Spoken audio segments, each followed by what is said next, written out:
of the American people speaking about policy and about the proper vision for government. And it wasn't necessarily in elections. Yes, Kim wins big, I win big, and that's important. It was really people voting with their feet. Because what we've seen is a great American exodus from states governed by leftist politicians, imposing leftist ideology, and causing their societies to decay, to crumble. And so people coming, look, we've always been a place where people would come. I mean, it's accelerated in Florida. But there was a little logic to life. Maybe you work in New York, it's time to retire. Okay, better to be in Boca Raton. It's warmer, right, when you get older. And that happened for sure. But when you have people uprooting from California to come 3,000 miles, well, I can tell you, I was born and raised in Florida. I don't ever remember seeing a California license plate.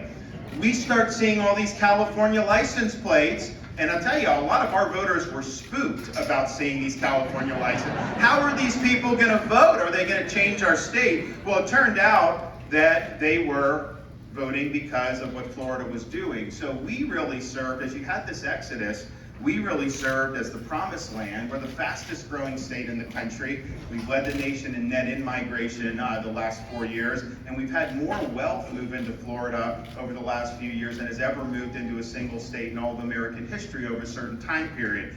And that is a result of leadership, it's a result of vision, it's a result of standing up for what's right. As Tim mentioned, in 2018, I ran in a state that for a decade had been a 1% state. Governor's races, president races, it was a squeaker. You just had to figure out how to get over the hump. So we get in by 32,000 votes out of over 8 million votes cast.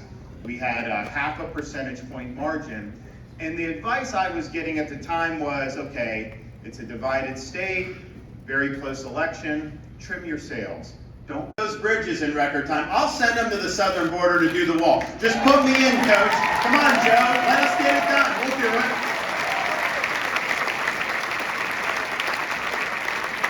We're also proud. So if we were here 20, 25 years ago and we talked about election integrity in Florida, everyone would be laughing in this audience because we had some rough patches, particularly the 2000 election. But I'm happy to say, since I've been governor, we have banned ballot harvesting in the state of Florida. We've banned sucker bucks in the state of Florida.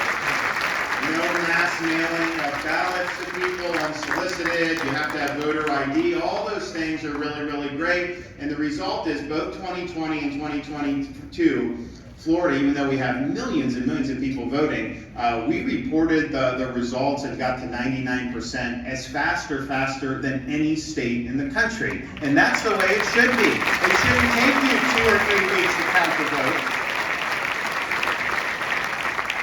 We're also leading on ensuring that our school system is focusing on educating our kids, not indoctrinating our kids.